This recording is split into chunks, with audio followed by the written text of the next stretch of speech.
and for this collaboration, we will talk about Parvo virus.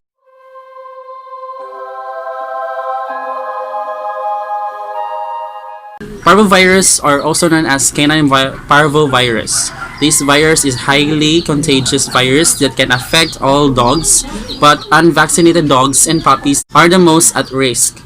This affects the dog's gastrointestinal tracts and is spread by direct dog-to-dog contact and contact with contaminated feces, environments, or people.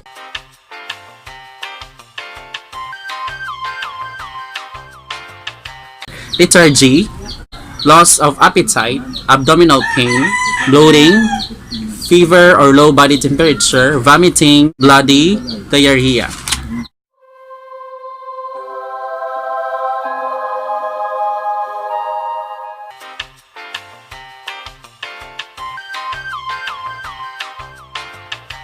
No specific drug is available that will kill the virus in infected dogs. Treatment is intended to support the dog's body systems until the dog's immune system can fight off the viral infection.